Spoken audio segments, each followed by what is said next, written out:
Welcome to Southern Fried Baseball, brought to you by College Baseball Central, bringing you 90 feet closer to the greatest show on dirt. Here are your hosts. Welcome back, college baseball fans. We are in our last weekend of SEC play, week 10, week 14, whatever you want to call it. All of our midweeks are behind us. We're playing for real now, Nick. How are we doing this weekend?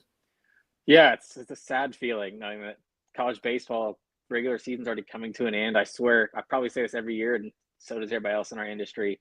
It goes way too fast. It just flies by because we spend all summer, all fall, all winter going through all the different scenarios, the transfer portal, all this prep we do, and then literally it lasts like 14 weeks. That feels like 6 weeks, and yeah, it's just crazy that it's the end of here already. It goes by too fast. I was joking with Noah yesterday that, I don't really like the end of the season because, I like the funness of college baseball. And it always makes me like a little bit sad when there's that senior that gets choked up on the field, which again, Missouri and South Carolina, this is probably their last week of meaningful baseball. Some of these guys, this is their last time ever in home ballparks. But some teams have still a lot to play for. Let's start with two teams that probably have the most to play for. The Ole Miss Rebels, fresh off their 2 of 3 over Texas A&M, take on Alabama, winners of 6 straight in SEC play. Little bit of change for Ole Miss as they're going Elliott, Rabe, and Townsend. Townsend obviously being their ace. They're leaving him on the same rotation. Alabama rolls with their 3-headed monster that they've been doing all year, Faye, Adams, and Upchurch. Let's start with Ole Miss. Like I said, they were the biggest winners despite being losers. Obviously, they kind of turned the page. They're right on that cut line for hosting against an Alabama team that's probably playing for a top 8. Who do you think has the pitching matchup? Because these are two teams that have their rotation set in stone. They're not TBAs. Which way are you kind of leaning here? I'm still leaning Ole Miss from a pitching standpoint, just because I think at the peak, I'll say it that way. When you have like all 3 starters for Ole Miss at their peak versus all like the Alabama starters at their peak, I think I would take Ole Miss. Now we've seen from a standpoint of Hunter Elliott's been kind of up and down. Faye, ever since his no-hitter, has been kind of up and down. Adams has been probably their best arm lately, I would say, ever since that Texas series.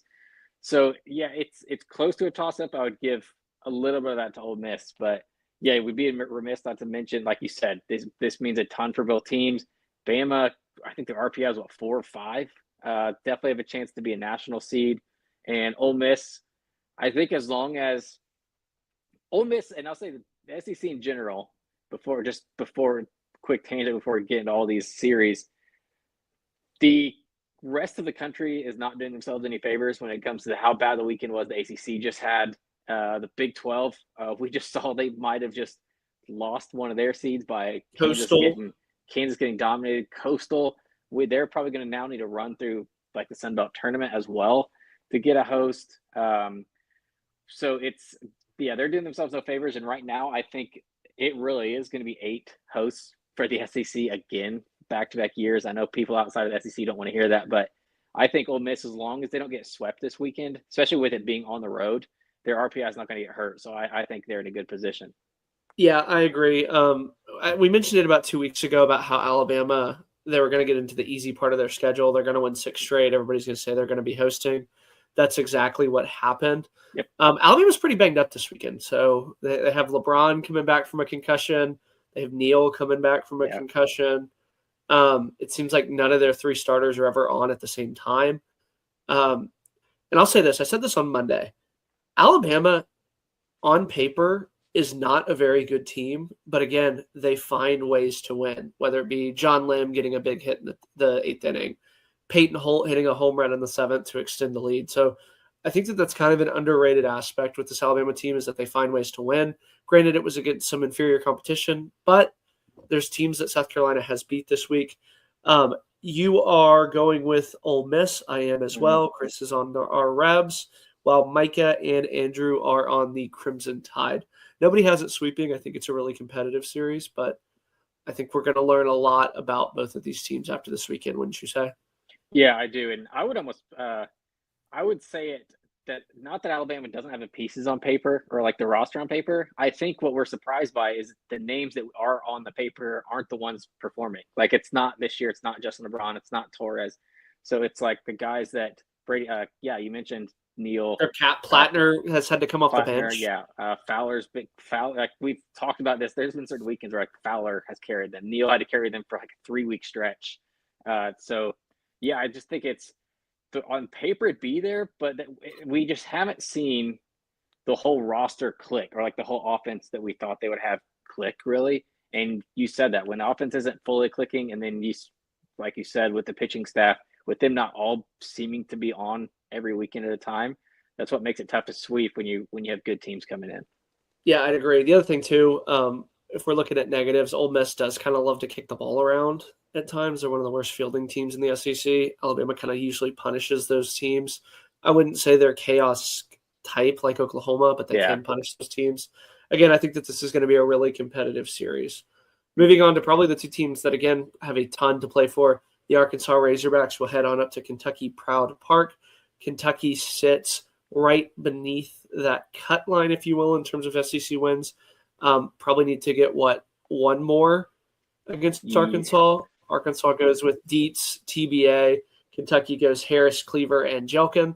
Jelkin obviously threw a complete game, 130 pitch a game, so they're not choosing to speed him up.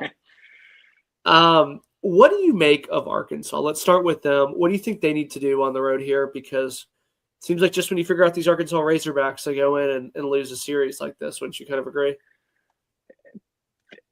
I would, kind of, but it's also where it's the end of the year with DVH, and just seems like they figured out the right time, find out a way to be a host, and get a home regional.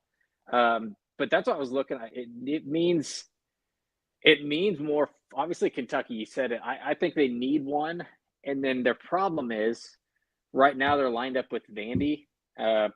If the SEC tournament happened today, which obviously is not an RPI booster there, so you definitely don't want to get swept. If you're Kentucky and you get swept here at home, I think you're looking at big trouble, and you're probably needing to beat Vandy. You need to beat, like, I don't know who will be like the non-1-2-4s. It'll be like Auburn, Mississippi State, Florida. Like you'd have to win probably 2 in Hoover from that standpoint. So yeah, I think you'd be in serious trouble if you get swept here. But man, I don't know what to think, because I said this. I did like a quick kind of Q&A as I was doing like my 6-hour drive home, and had an Arkansas fan kind of send in. He's like, please convince me why this is going to be DVH's team to win it all. And I said, wouldn't it be like the most Arkansas thing and most Dave Van Horn thing ever for it to be this year, with all the great teams he's had, where he's been able to rely on insane starting pitching that he's had. And they always kind of figure out a way, just something like bad happens. Like it just has always happened.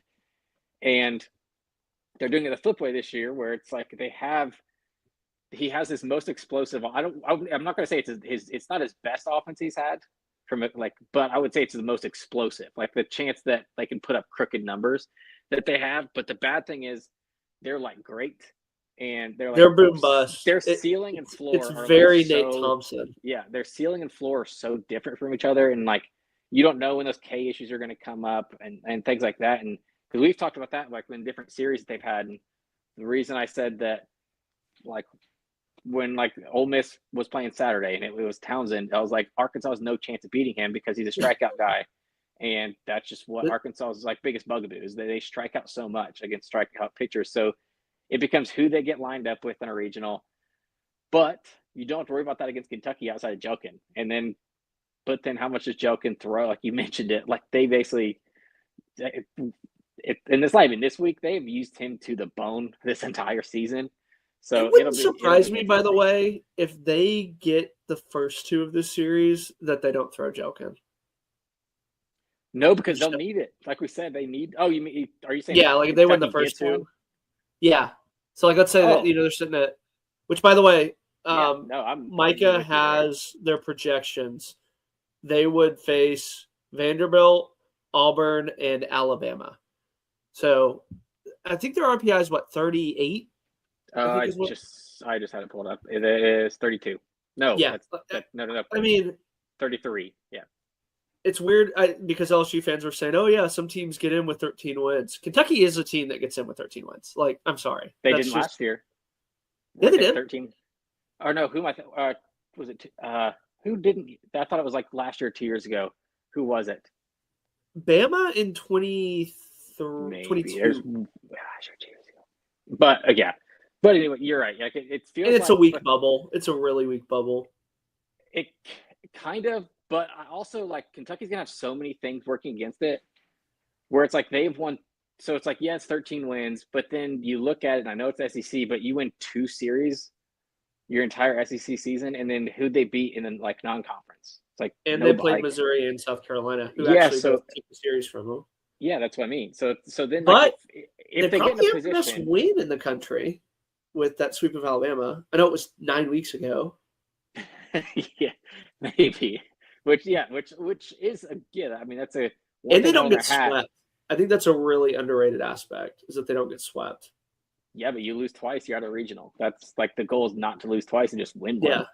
So I think what they can't risk is being on that borderline and having an actual deep dive done by the committee. Because if they're somewhere around that like weird, like one of the final 3 seeds or mid 3 seed, and they're actually one of the last 4 teams in, do you really want them doing a deep dive on your whole season? Because I think the answer would probably be no.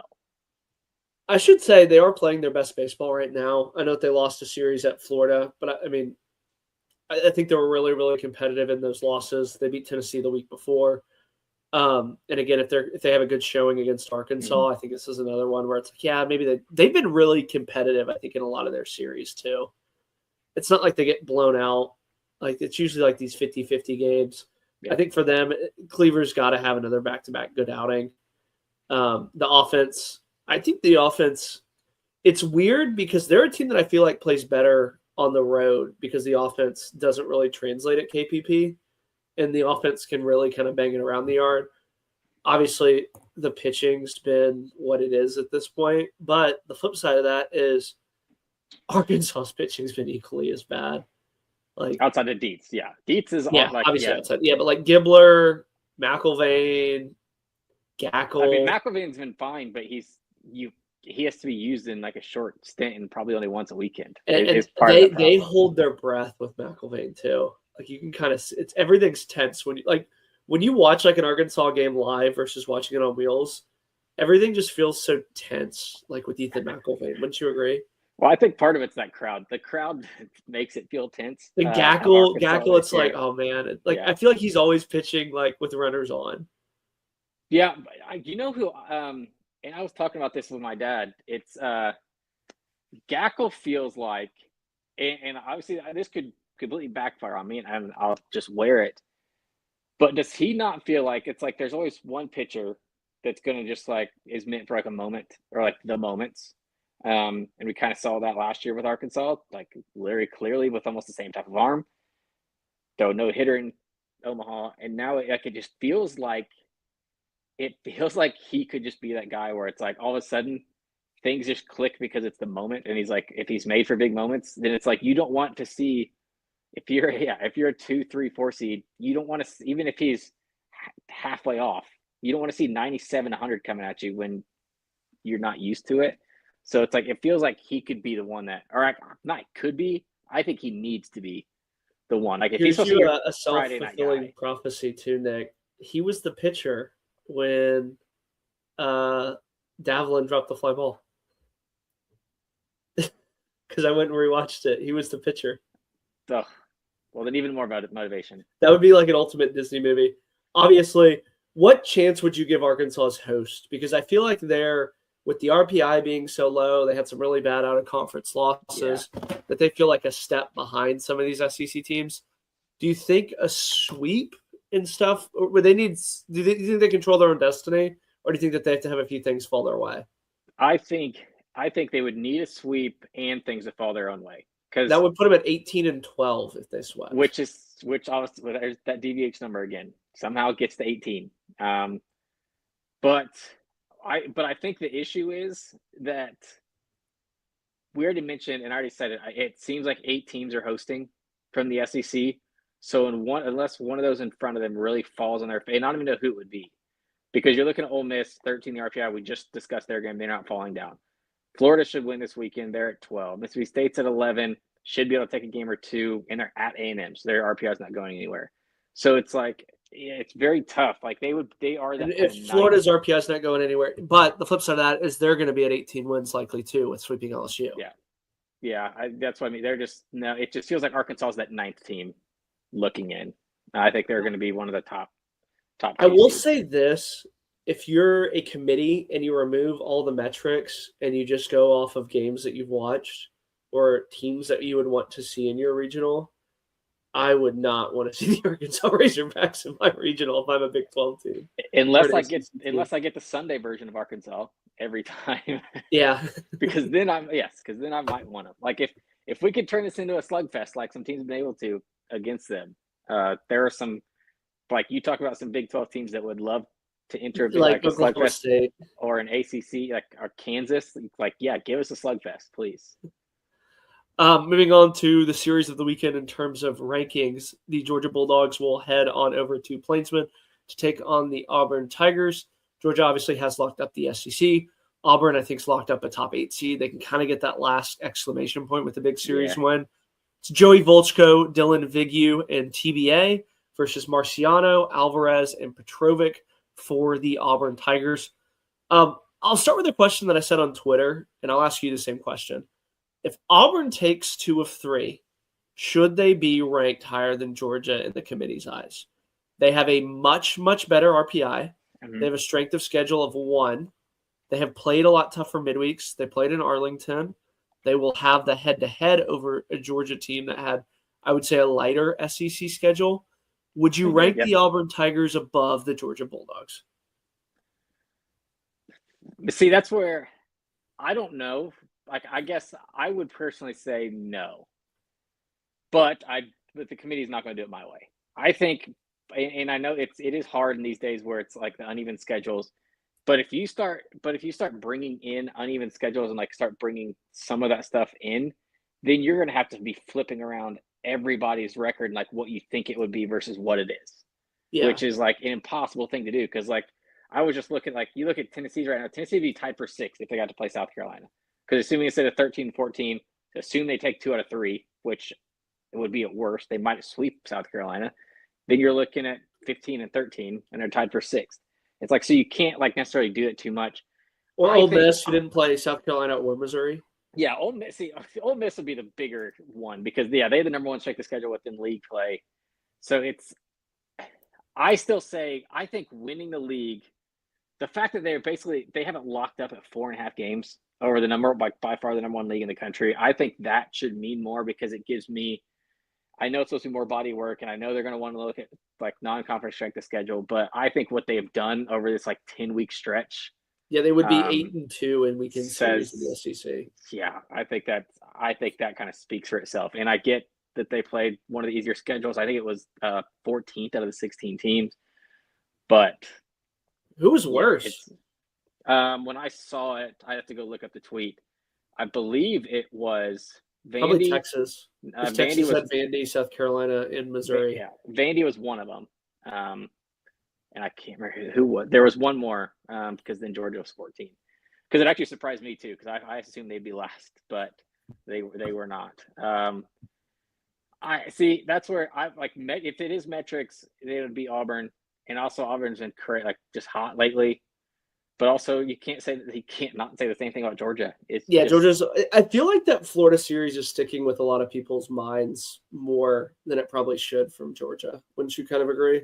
I do kind of agree. I hadn't thought about that, but yeah, I could see that. Because if you think about it, they wouldn't beat Ole Miss on the road when Ole Miss was one of the hottest teams in the country. They wouldn't beat A&M on the road, one of the toughest places. When they were one of the hottest teams in the country. When everybody was praising. That was right before they got hot, by the way. Oh, okay. That was 1 of 10 of 11. But didn't mess around. Yeah, at Ole Miss, take 2 out of 3. At Arkansas, you take 2 out of 3 with a dominant one. The Florida one, that was that weird 7. Yeah, the 7-13 game was not pretty. Sweep Mississippi State is still on there. You're at A&M, took 2 out of 3. Obviously, Tennessee took 2 out of 3, which it looks like a better win at the time. And I'll like even say this, like from the D1 guys. This is something Kendall said because he was talking about if Georgia should be ranked, like should they be the number one SEC team? I think because you look at their out of conference strength of schedule, but like they've said, intent to schedule also matters. And when you look at their like preseason schedule, like normally what you think of Wright State is you think Wright State's usually going to be like in the top 100. They're 120. They're 25 and 23, which for Wright State, who's been like a 35-win team every year. That's their best schedule, though. Samford is usually at the top or like close to it. That's not a bad one. Now That's you can't still excuse, a one-bid league, though. Yeah, Oakland and Queens you cannot excuse. Those are still so they scheduled 4 one-bid league teams when I think every SEC team outside of Kentucky and Florida played in a tournament. Yeah, they definitely should have played in a tournament. Well, Florida they could have played in a bad tournament. Like even like LSU played in a bad tournament. Like I can't remember. Yeah. It was like, I mean, Florida played Miami. Like, why aren't you playing Georgia Tech? Like, here's the part that I have no sympathy for if you're Georgia. Who, Georgia? They did play Georgia Tech. No, in a weekend. Oh, in a weekend. I have no sympathy for them because Clemson, North Carolina, NC State, Florida State, Miami are all within a very quick drive that they could do a home and home series with. That's why I really have been kind of champion for Georgia to be behind Auburn, because Georgia's, schedule was a joke. And it's like, yeah, you can say they scheduled Wright State and Wright State's a tournament team. Wright State's a one-bid tournament team. It'd be the equivalent of like... Yes, but you have to take the one bit out of it when they are they're 15 games better than everybody else in that league every year. Like, it's still like, would you say like Oral Roberts is a good team to schedule for a weekend series? Yeah. Over like a Big 12 Oral team? Roberts was in Omaha 4 years ago. And okay, think of the 4 seeds people don't want to see in their tournament. Wright State is always damn near at the top of that list. But they're still a 4 seed.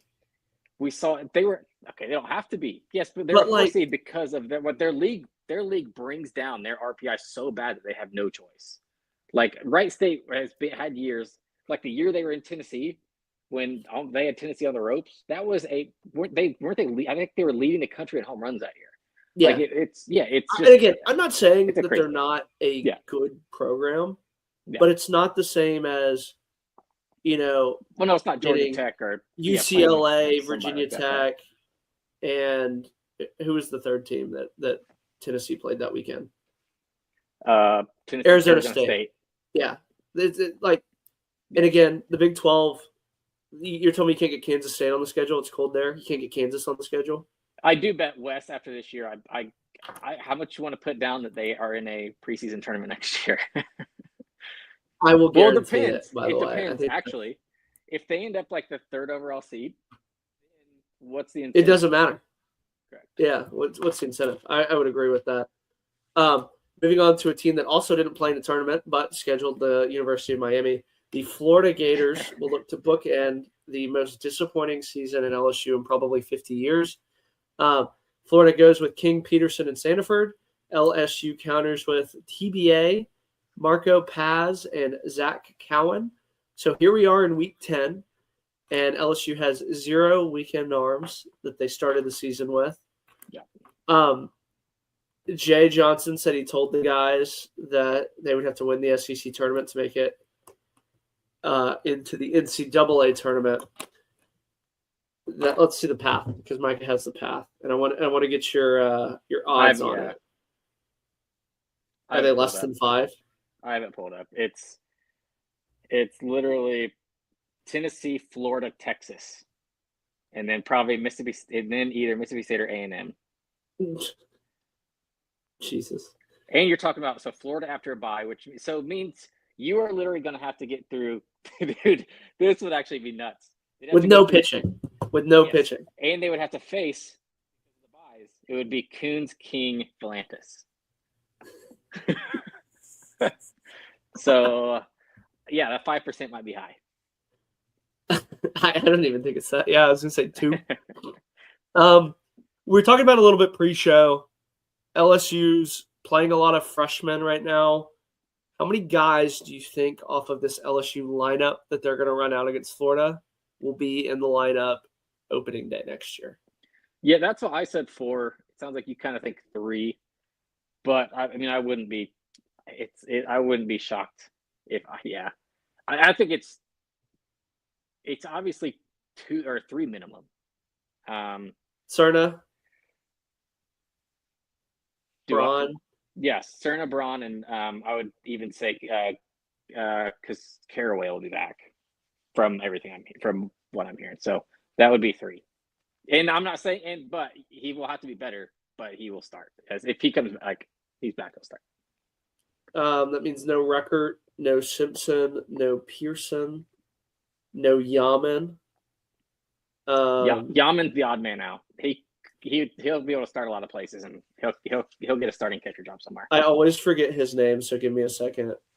Patrick, I think William Patrick's the guy that'll be in there too. I think he'll be the center fielder. Oh, they do like him a lot. Yeah, I forgot about him.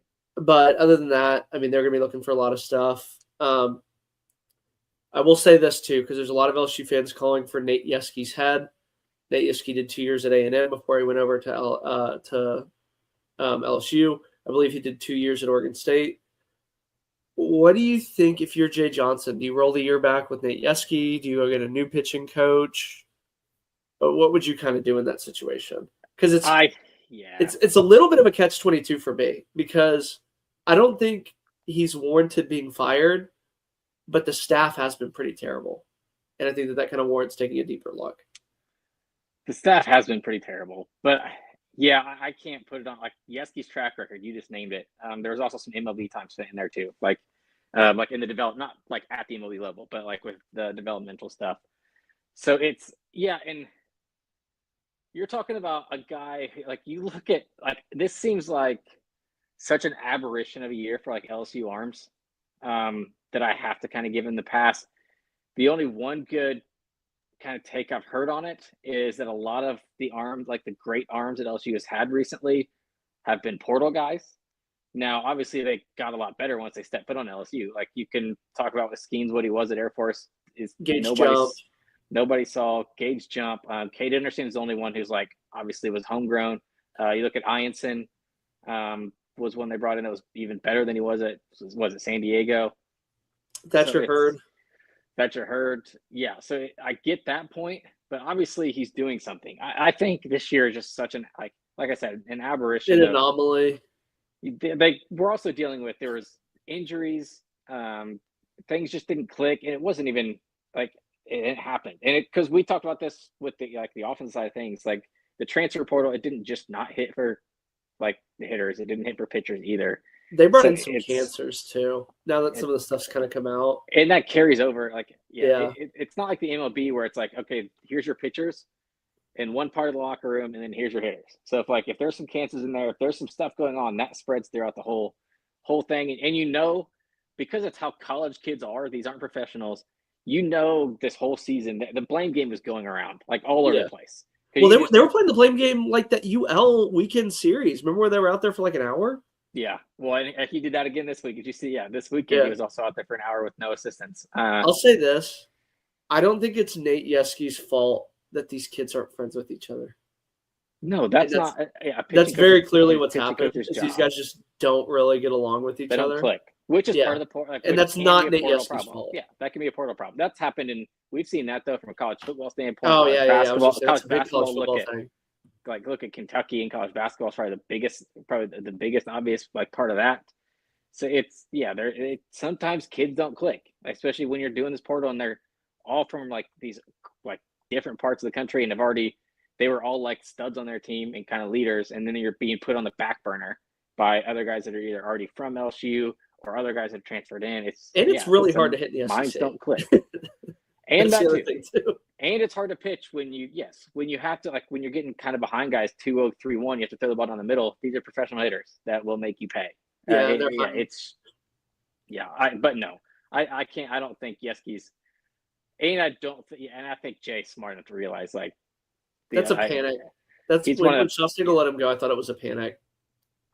Yeah, I mean Schloss obviously now has upgraded. I think Wiener's one of the best in sport, but that's neither here nor there because I had nothing to do with Yeski. But Yeah, that was not. I think that's.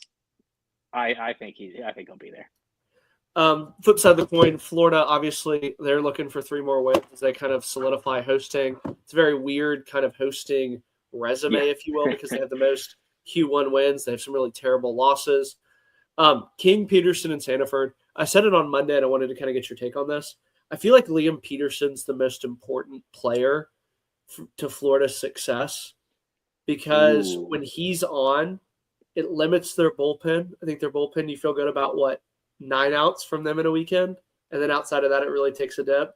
So if they can get 6 or 7 innings out of Peterson versus the 4 he's turned in at times, I think that I don't know if they're a team that wins the national championship, but if Peterson can give you 7 innings, they're a team that's likely going to be playing for a national championship. Playing for it, I don't know, but a chance to go to Omaha because just from like you said, like when you have to win 2 games basically in a week outside of regionals, but like then say you get matched up in a super regional. I don't know how many super regional teams are going to have arms better than theirs. Maybe there's a handful in the entire country that are even with them. The flip side of that is if he ends up losing, Sandiford's I think good enough to give you 5, and you can piece it together. It's just when they get Sandiford's also bad enough to give you 2. Their bullpen hits a wall on Sundays. Like we saw at the Ole Miss series, we saw at the Auburn series, A&M series. Like they hit a wall. But also think of those 3 offenses you just mentioned. Like those are like legit offenses that can do damage. Like when you have those guys that aren't elite. It is an even year, so hey, you just assume Sully's going to be in Omaha. But yeah, you're right. Like it's actually it is hard to say that he's not. He's definitely their most important like because you're going to get a good outing from King. King will give you 7 or 8. McDonald you can kind of piece together for 4 behind Sandiford. Yeah, who's just come out of nowhere. Yeah, I don't know where he's been hiding the last 3 weeks. Sully does this though, where there'll be like these guys that are clicking in May. Like Cags came on in May. Well, he already even let him play as a freshman.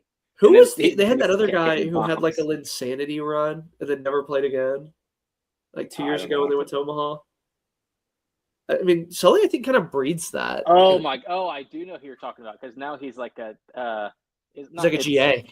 Yeah, it's not. Isn't it? I keep wanting to say it's not Rapino because I'm thinking of that, but isn't it Rappel? No, it's not BT Ripel. Oh, BT Ripel. It was not BT Ripel. Let me see. Florida. Yeah, but I'm gonna say it because he broke out as a junior. And then he kind of didn't play. Let me see. Because I was thinking Ripel's the one that came back on the staff.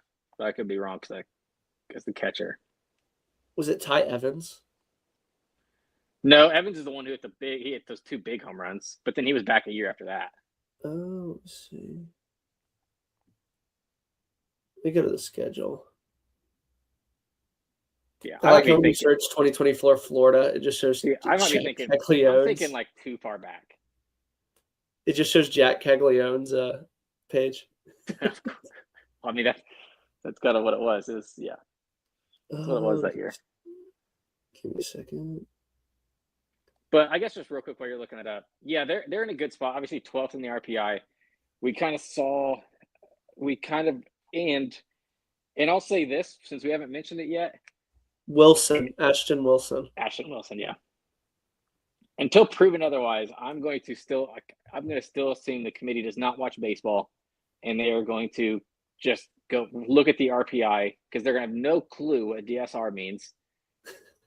So they are just going to be up a creek having no idea. So I really do think, and what does scare me is what we kind of saw with the salt, like because I saw the softball rankings come out. And somebody put it on Twitter, like where they were, like in the RPI wise for college softball, and they almost ran straight down the freaking list. And I'm afraid baseball, it's going to go through the same thing. It's like we can keep introducing these metrics to these people, but the people that we're introducing them to don't watch baseball. And it's like Florida's 12, by the way. That's what I said. Yeah. Yeah.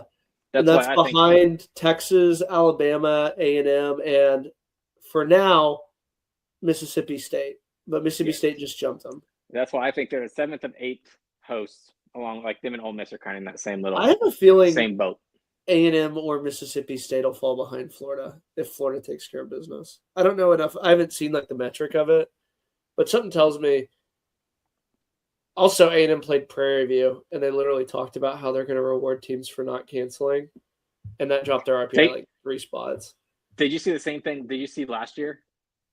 So Where it's they- actually no. So the NCAA sent out a memo, like this year, saying like whatever. Well, like I saw that too, where they're like, we shouldn't be rewarding teams when we're going to punish teams for canceling games. It was word for word what they sent out last year. It was actually hilarious because somebody ran a. I don't know if you still use this since you're so much younger than me, but did you have like look it up? What was like called like lookitup.com or something like where teachers or turnitin.com? We had turnitin.com. Yes, Yeah. where teachers could literally like look at it. So somebody ran that with like this with the memo was sent out, and it was word for word what they sent out last year. That they did, but they also didn't do anything. I think so. And I put this out there too. I actually like agree with it. Like I think you should cancel games. Like Until there's an incentive not to. Yeah. Like yes, absolutely. it's like okay, because it's like they said, oh, we're going to punish teams that cancel. It's like okay, do you give A&M a pass because they played the 8th worst RPI team on a Tuesday and their RPI dropped 3 spots? And I'm like- also not going to be that coach that risks like what my team has done over the last 3 months to play somebody who's like 278 and then I drop 20 and I miss the Yeah, ball. or Kentucky, where it's like, okay, we had a weird weather weekend. We're gonna have a short week on Tuesday. Like, I kind of like what Boston College does, by the way, where they like overschedule, knowing games are gonna get canceled. Well, so they had a Boston good weather year, so that was why they had a College also- cancellation. You're also Was talking they about played Boston 3 College. games? Boston College was the king of screwing themselves last weekend. By like that, like why do you play that weekend? Is what like that was a killer because you not only lost to Kent State during the midweek, then you lost. They lost to like I don't even know who it was, like Prairie View A&M or somebody that they lost to. But it was Boston a bad College? loss. Yeah, last weekend because it was their non-ACC weekend. Which, by the way, that is the biggest crock of shit. Oh well, it's the same way in SEC football. I hate when SEC football does that too, where like Alabama plays Mercer in week 11 and just beat them. Boston College is an RPI of 55. 29. They played. Who did they get beat by this past weekend? NJIT. They Yes. split with, Exactly. and then they canceled UMass Lowell. Yeah. And you The got RPI of 289. Like, They what are you played a doing? Yeah, here's their last series: 289, 225, 154, 105 in Beanpot, 258, 240, 158, Mm. 223. But yeah, They we're gonna they do not play a single RPI team in the top 100 who? in non-conference.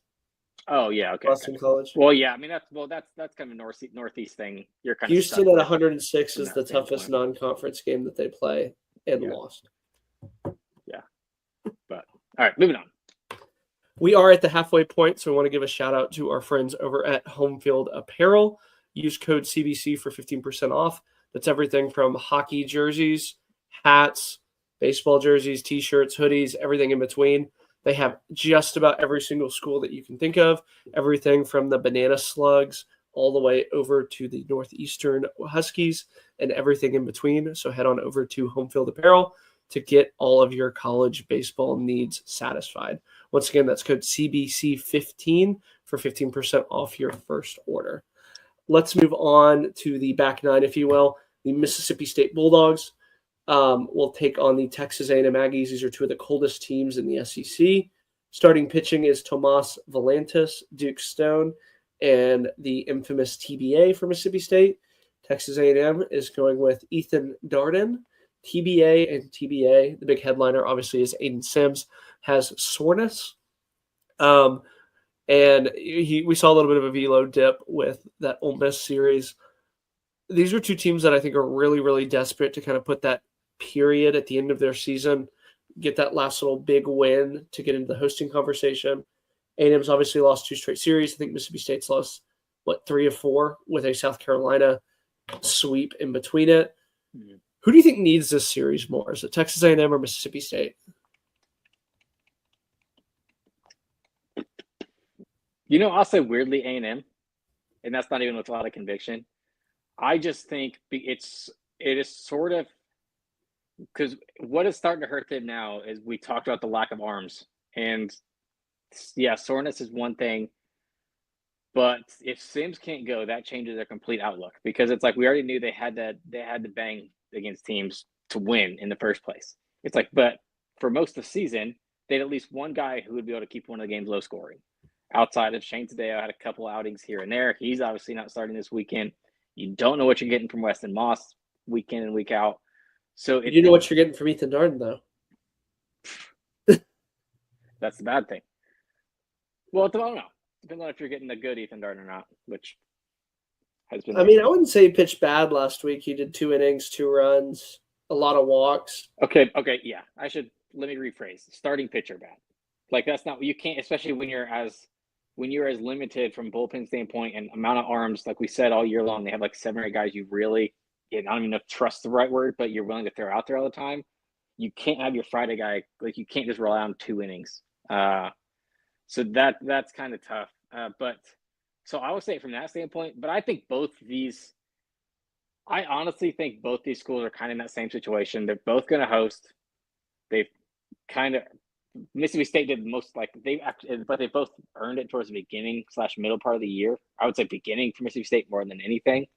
And then they both need to get healthy. I don't know, man. Mississippi State's been so bad since that sweep at Ole Miss. That's why I said they earned it at the beginning of the year. Like they earned their host spot. Like they earned the RPI, strength of schedule and stuff like that because of who they played at the beginning of the year. So I think should we hold them to the same standard as in Arkansas maybe 2 years ago, where they have the metrics, but it's again, this is if they lose against Texas A&M. That's what 4 of 5, with the one being the 15th best SEC team. It could be. Well, that's the thing is that's what they're saying is when they put them in a pod, when they kind of put them in those pods, they're supposed to be looking at they're supposed to add on different metrics and stuff. And it's the same thing with college football where if people don't know, a lot of it has to do with how are you playing right now. They'll look at last 10 games, they'll look at whatever the last month and kind of how you're playing. That's not a metric that Mississippi State or A&M is going to really But the winner of this series would. That's kind of the weird feather in the cap. They will because the committee doesn't watch baseball games, and they the winner of this series is going to have a top 10 series win. Yeah, Mississippi State will win this. If they win this series, the committee will look and be like, "Oh my gosh, they'd be the top 10 A&M team." When us that watch it, be like, A&M is without a single starting pitcher going this weekend, which is why I wanted to kind of change my pick. I went with A&M before I heard the Sims. I thought he'd be back because everything I saw was precautionary. He will be back by this weekend. But I get what Michael's saying. Michael Early for people.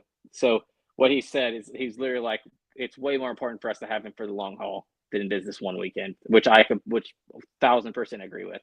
There's 3 guys that I feel that about this weekend, by the way, with them. I think I was talking to somebody about this.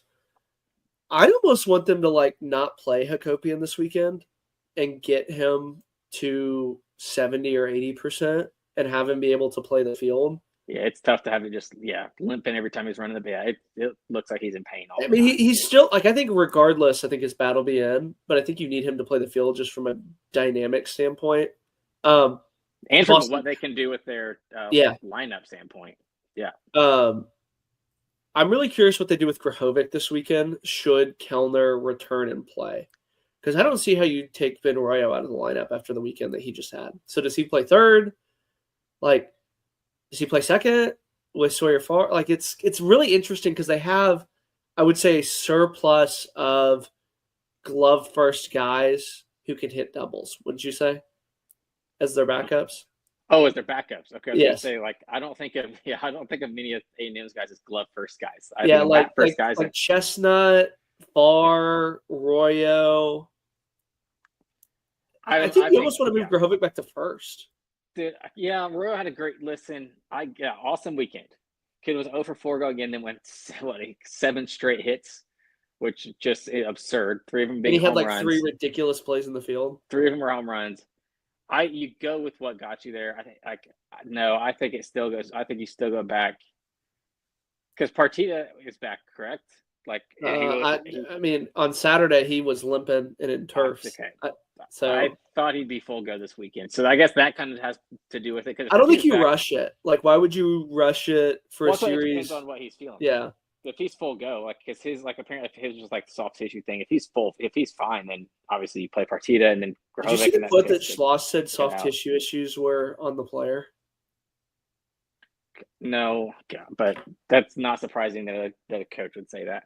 It was pretty funny because he was like, let me find the quote, because it was like, it was talking about how players need to stay focused and locked in when they don't go to school. And basically he said, like, yeah, if you get soft tissue, it's somebody's fault. And it was kind of like, it's my fault for thinking that you could handle the workload. It's the trainer's fault for not giving you extra stuff, or it's your fault for not being strong enough. Like, okay, it was. So it's not okay. So I thought you meant he said it's only on the players. Okay, no. But you know when he said it was his fault, it's like, it's my fault for believing in you. Yeah, that's true. There's so many factors that, like, some of the, like, yes, some, because you see it in all sports where it's like somebody's just more prone to them. They're just not flexible enough, so they happen more. Some it's just plain bad. Like, soft tissue stuff can be plain bad luck. Like, you literally you take one wrong step and then hamstring pulls. Like, it or Partita. Like, Partita it happens. Yeah, Partita's like, yeah, you can't say that was on, like, you find, especially let Schloss go out there and do that move and see what his inner thighs feel like the next day. So we have a 3-2 split with me and you going with A&M. Obviously, said you wanted to change your pick. It was too late now. Once Sims got announced out, I'm like, oh my god. Drew is on the Aggies as well, and Chris and Micah are on the Mississippi State Bulldogs.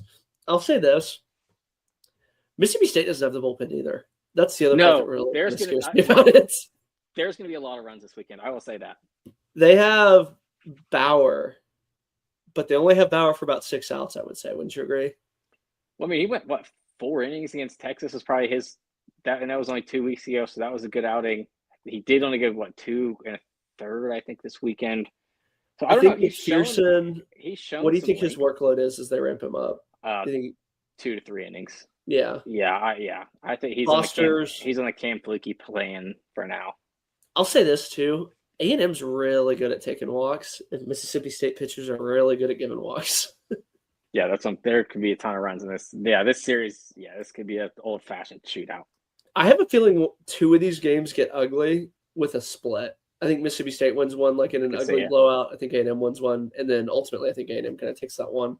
But it'll be interesting because we talk about it with numerous times that when pitchers step up around this time of year, and Mississippi State A&M can think of no better time to have a completely random pitcher step up, like Weston Moss throwing 5 hitless innings 2 weeks ago. Yeah, we will see. Or Fresh Corn going 5 innings.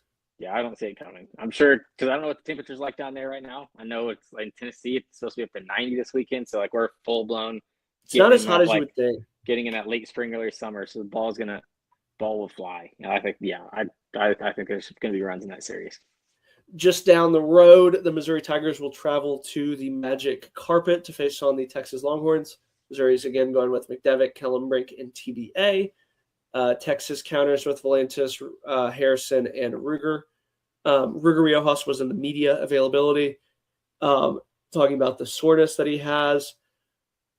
Harrison, I think, has had a bad start for him too. Volantis had his worst start of the year. It's back-to-back years with Texas sliding in May. I think that this is about as easy of a must-win situation for Texas as there ever will be. But I think this is one of those ones where Texas needs to go in and sweep and take care of business and get some confidence. Yeah, and I think they will. I think this should be. I think they will absolutely handle business. Yeah, just because you look at the way that like Missouri's kind of beat people is they hope other teams beat themselves and then they kind of take advantage of it.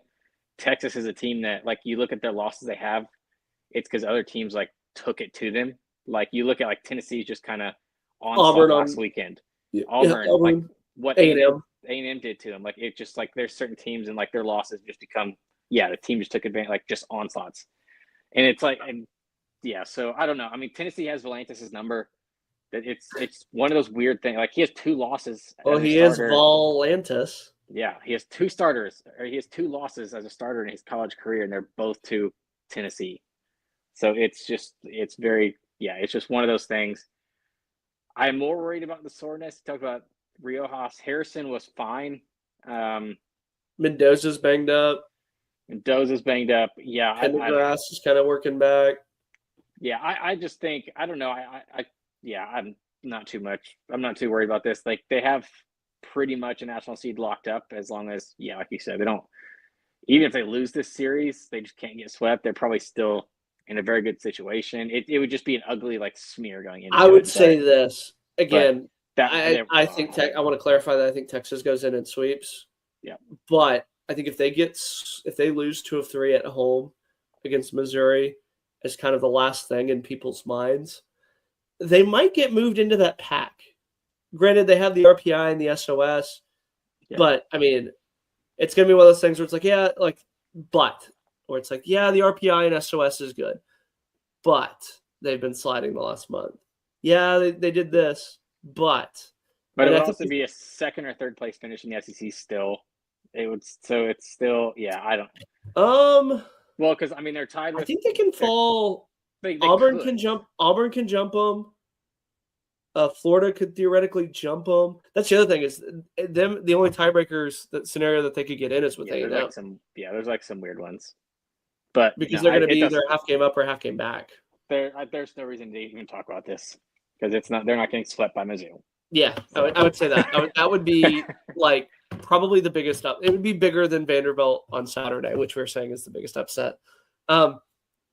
Obviously, Texas is another one of those teams that they just kind of need to get healthy. And I think confidence, is a big thing with this Texas team. Like having Temo Becerra be confident, having Maddox Mansour be confident, even Ruger Riojas kind of. I don't think he lacks confidence, but maybe just having like a good start. A good outing, yes. Well, I mean, it's a good stepping stool, especially going into Hoover. Okay. I'll say this: you go 3-0 and go well. This is the perfect weekend for Texas because Missouri's not going to beat them, but Kellenbrink and McDevitt are good arms, so you're going to still kind of get that workout. Where you're not going to have like, midweek throwaway where you mess up your timing. Like McDevitt and Kellenbrink are both good enough arms. Obviously, the bullpen guys behind them, where they've kind of, shit the bed. But I think we all went Texas to sweep. By the way, nobody's playing around. Let's move on to the showdown in Bricktown.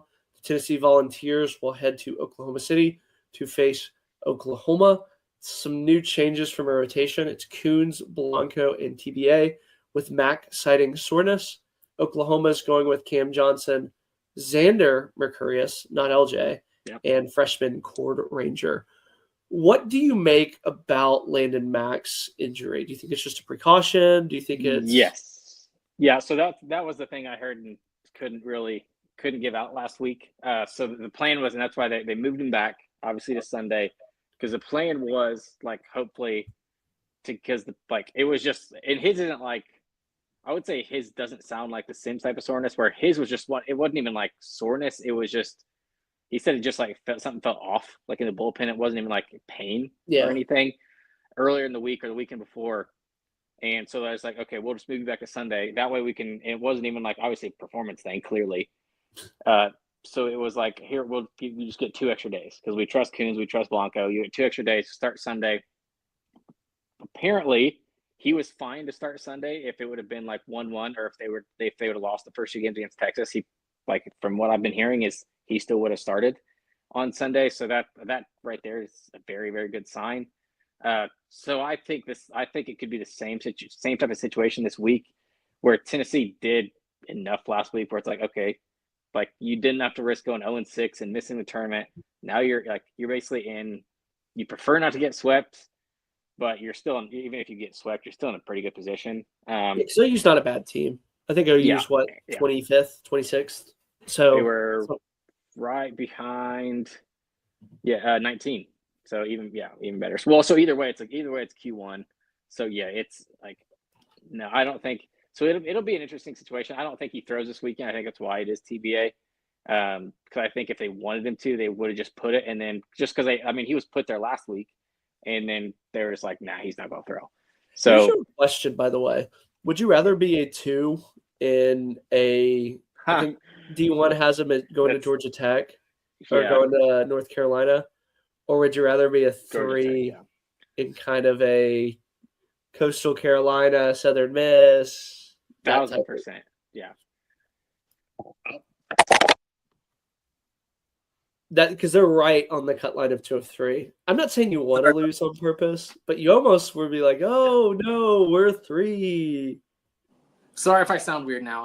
My AirPods just died, so we're doing the rest of the show. Good. Very weird. What do you make of OU? I feel like their pitching staff has kind of been a little bit of an abyss. They did an opener for Cam Johnson with Caden Leon that I thought went pretty well. LJ's been in and out of the rotation. They're going with his brother. The bullpen, I think, has been extremely, extremely taxed. Like we saw it with Cleveland, where Cleveland's arms is just kind of a little bit tired, if you will. That I think that they need long starts. They need these to be quick games from these starters. They need 7 innings from the starters and have a weekend where the bullpen gets time off for the Oklahoma. So to answer your first question, I would say if as a Tennessee guy, I would much rather be a 3 and say go to Southern. There's caveats to it. Would I rather be at Georgia Tech than all the way at Oregon? Possibly, just because it's kind of closer and we know Tennessee fans travel, and they will still fill up. They'll fill up the stands at Georgia Tech. Now, if you're 13, 14, 15, 16, and you could be somewhere where it is like they've already proven they can win at Southern Miss. If it's West Virginia, I would take it. If it's Kansas, I would take it. I just wouldn't want to go all the way out west. So say it is like USC or Oregon, maybe not. But otherwise, what's the advantage of being a 2? Like is it literally just uniforms? You're considered the home team? So so there really isn't one. So yeah, give me the best matchups, especially when you know they're most likely going regional with your kind of like 3 and 4 seeds. So yeah, I think they're going to be in regardless. Too, the flip side of that is if they're your 3, you're likely getting a week 4. So yeah, it's a gimme should you kind of drop. What do you think Oklahoma has to do to take 2 of 3? Because they've kind of been taken to the woodshed the past few weeks. Wouldn't you agree? Yeah, I'll be interested to know if it was. There's a lot to take. So I know you mentioned they do need length out of their starters. The bad thing is their starters aren't known for length, and now you're talking about, and it's not like Cam Johnson, even on his good days, it's like he's more of like a strikeout arm, and he goes deep in counts with a lot of guys. It's 5 or 6 pitches almost every hitter. So even on his great games, he's usually only giving you 5. I was gonna say his good games are 5 innings of 5 innings, 4 hits, 1 run, 6 walks. Yeah. Now you're going Xander Mercurius, who's a bullpen guy, so probably doesn't even have 7. It's 6 or 7 innings in him. He's probably going to be a weekend guy next year, though. Probably, yeah. Yeah. So it's like they've been doing a good job, I think, ramping him up. And then Cord Rager, he'd be the one. That's probably the one they need the most to go lengthwise. I would say, and that's crazy to trust. You need your freshman is the one that you need that out of. But I guess what I'm interested to see is Oklahoma in a slide because of they're just in a slide, or is it because last 3 weeks they played at Auburn, Florida, and at Arkansas? So it's a lot of Florida teams, after they lost a series. huh? Florida after they lost a series too. Oh yeah, but I just mean if you line those 3 teams up against a lot of teams, they would be underdogs in that series, those 3 series. So and they're a top 25 team. That's part. Yeah, that's what I'm interested to see. I think it'll tell us a lot about the future, what we from a tournament standpoint from Oklahoma. I think if they lose another one and they've that's now 4 straight weekends, your only win above that was because it was Mizzou, and then obviously Vandy. Then you lost the Bama series. You got swept against Texas. You won the LSU, so it's like the only SEC series they've actually won outside of A&M, which is the very first one, are literally That was a rubber match game too. They got kind of wacky on Sunday. LSU, Vandy, and Mizzou. And LSU was kind of a whack, and Vandy. Those are three wacky series. But that's what I'm saying. And I'm saying those are the only three SEC series they've won this year, outside of the A&M one that was week 1. So that's where it's tough to tell. Like, are they just – because at least you can look at some of the teams behind them where it's like, okay, Tennessee has some very good – They're in so many rubber matches too. Kentucky has some – we already talked about – we were talking about the Kentucky beating Bama and Kentucky beating Tennessee. So it's like they've beaten these kind of top-scale teams where Oklahoma's been in them, like you said, kind of rubber match, but just haven't won them. So I think this would be huge. If they beat Tennessee at home, I think that's a big kind of stepping stone of like, okay, they aren't just a bottom feeder type where it's like we need to be playing the whatever 13th to 16th teams. We actually all do belong kind of in this big window. And they would probably land – I think they're destined to go to kind of that top-ranked Big 12 team. Wouldn't you kind of agree?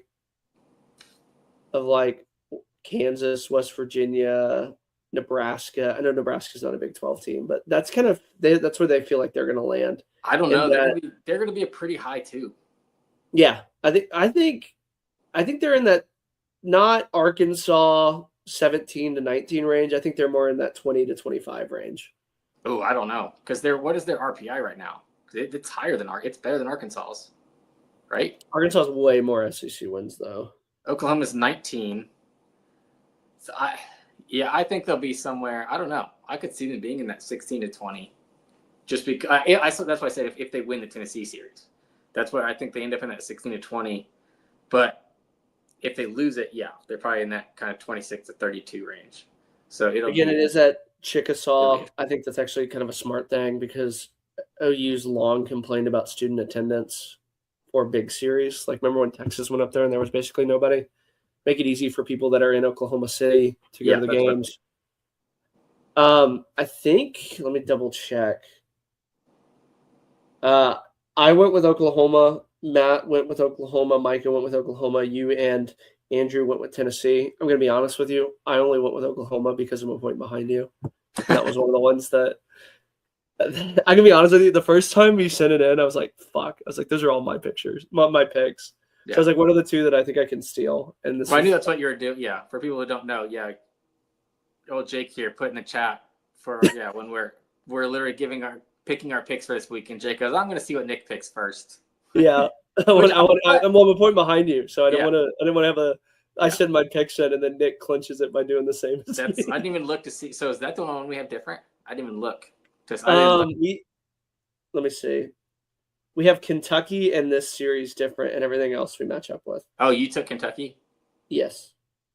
Okay. I think, like I said, Kentucky's, I think, desperate. Our last series, speaking of desperate teams, the Vanderbilt Commodores and their 70 RPI will host the South Carolina Gamecocks. It is the end of the Monty Lee era for the South Carolina Gamecocks. It's the end for a lot of these transfer guys that they brought in. I think credit to those guys, I think, for sticking it out because they committed to a coach that they knew was probably going to get fired. And I think you kind of have to applaud them for sticking it out, still fighting. But primarily we're going to talk about Vanderbilt. How many SEC games do you think it'll take for Vanderbilt to get in as an at-large? Oh, they're done. You don't think sweep and playing into the semis would get them an at-large? Playing in the semis gets them what? Let me see. Right now it'd be beating Kentucky, Auburn, Alabama.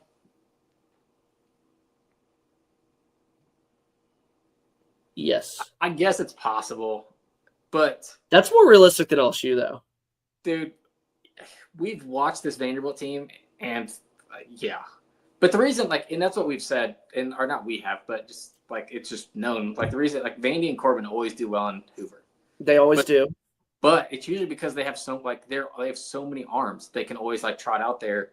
That is the opposite of this year's team. I should say this: their TBA went from the worst thing you've ever seen to tolerable. But the flip side of that is Wyatt Neto has been Yeah. It's like replace the TBA. Well, tolerable doesn't beat any of Auburn's pitching. When would you throw Fennel if in the SEC tournament? Would you throw him Kentucky and then You figure it have out to. behind Yeah, him? you have to because You have to, you have to just try to get. Yeah, and then throw Fennel 3-3-3. Throw Fennel You for just- 3 innings all 3 games. you throw Fennel. I mean, even if throwing Fennel this year has been a coin flip, so it's like, no matter what, you're just kind of. No, I think they're completely done. I know that. Yeah, like the D1 guys literally put them in red this week and we're just like, yeah, literally unless they win Hoover, they're out.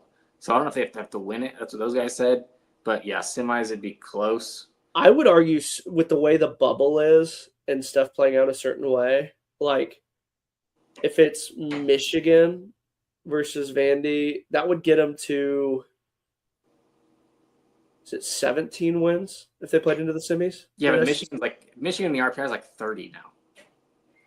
That's because they keep losing. They keep scheduling these games and then lose and then Yeah, but I race mean, them but away. that's what I'm saying. If the bubble, if you're saying, is it Michigan or Vandy? I'm taking Michigan. Let's see, who does D1 have? Because it felt like every single bubble team that I had like projected to go in has lost like 8 in a row. Like Pitt, I thought Pitt was No, gonna be in it. They had their bubble. That last pour in was like. Or sorry, get swept this weekend by Vanderbilt? Or do you think Yeah. that No, see, that's what I think. I think South Carolina wins at least one. I really do. I think they continue to fight. yeah, I think they still won. I think um, Vandy. I think They dude, still have the arms. Yeah, we didn't even talk about that. Well, I didn't get to because obviously I was driving, but yeah, dude, it just felt like, man, it's like, what else can go wrong for us this year with all of the injuries they've had from the mound, and then it's like fog gate and all that crazy stuff happens on Friday night, and then it just like feels like nothing is going their way, and then they lose again Sunday, lose the series in Mizzou. It just felt like kind of the last fight they needed, and yeah, I just don't. Here is D1's bubble. Last 4 in of TCU, Kentucky, East Carolina, Texas State. Then behind them, first 4 out, Purdue, UL, Mercer, Louisiana Tech. Next 4, Miami of Ohio, Pitt, Troy, and UAB. Yeah. UAB's been in free fall. Texas State's been in free fall. ECU's been in free fall. So it's like, I feel like the door is just like a little bit cracked where if Vandy takes care of business, do I think they take care of business? No. But I feel like it's similar to LSU this time last week where it's like, okay, there is a path there, but I don't think they can get through that path. Would you kind of agree? No. See, I don't think so because what you're also not counting is like those whatever last 4 in right now. And like saying, like, I still think, like I said, I think Kentucky probably figures it out. I think Kentucky can move off the bubble pretty easily. Yeah. Like if they take But 2-3 off the bubble. like the last 4 in that you're looking at is like by the time the tournament comes around, that's going to be your first 4 out because you can almost guarantee there's going to be 4 or 5. Like there will be some bid stealers.